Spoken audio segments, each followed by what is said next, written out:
આદરણીય પ્રદેશ અધ્યક્ષ શ્રીમાન જગદીશભાઈ વિશ્વકર્મા સાહેબ, જે ટેકનોક્રેટ અમારા અધ્યક્ષ છે, ખૂબ જ ઉત્સાહી છે. તેમની ટીમમાં કામ કરવું એ ગુજરાત ભાજપના દરેક કાર્યકર્તાનું સ્વપ્ન હોઈ શકે છે.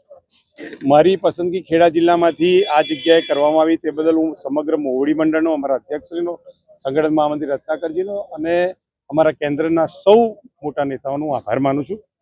કુલ મળીને ભાજપનો કોઈ પણ કાર્યકર્તા કોઈ પણ પદ માટે લાયક જ હોય છે.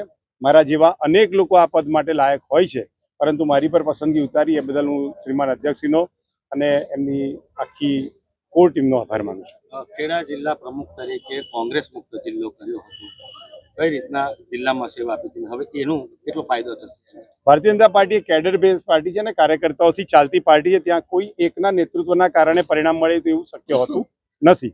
કાર્યકર્તાઓની સામૂહિક મહેનતના કારણે આ શક્ય બને છે.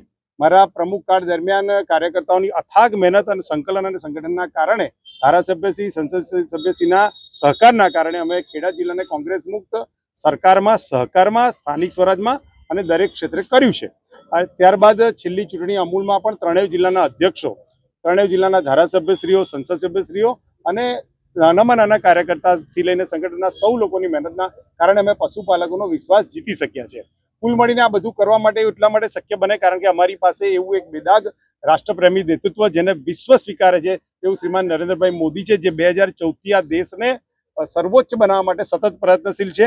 નિત નવી યોજનાઓથી પ્રજા વચ્ચે જઈ અને છેવાડાના માનવીના વિકાસ માટે કામ કરી રહ્યા છે.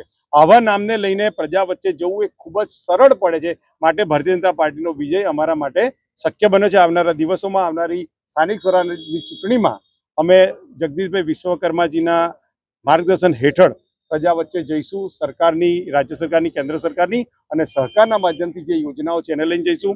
C2Cના માધ્યમથી સહકારથી ગામડામાં જે આત્મનિર્ભરતાનું કામ અમિતભાઈ શાહ સાહેબ કરી રહ્યા છે તેને લઈને જઈશું અને જળસંચયના કામને CR પાટીલ સાહેબ જે કરી રહ્યા છે એને લઈને પ્રજા વચ્ચે જઈશું. અમને ચોક્કસ વિશ્વાસ છે કે છેલ્લા 25 વર્ષમાં નગરપાલિકાઓ એ મહાનગર તરફ પ્રયાણ કરી ચૂકી છે અને નાની મોટી ગ્રામ પંચાયતો એ નગરપાલિકા તરફ પ્રયાણ કરી શકી છે. ભૂપેન્દ્રભાઈ પટેલના નેતૃત્વમાં આ રાજ્યનું બજેટ એ વિક્રમજનક સપાટીએ પહોંચ્યું છે. લોકોની સુખાકારી માટે ચારે બાજુ નિત નવા કાર્યક્રમો, નિત નવા ખાતમુહૂર્તો અમારા ધારાસભ્યો કરી રહ્યા છે. ત્યારે પ્રજાનો વિશ્વાસ જીતીશું એવો અમને ચોક્કસ વિશ્વાસ છે.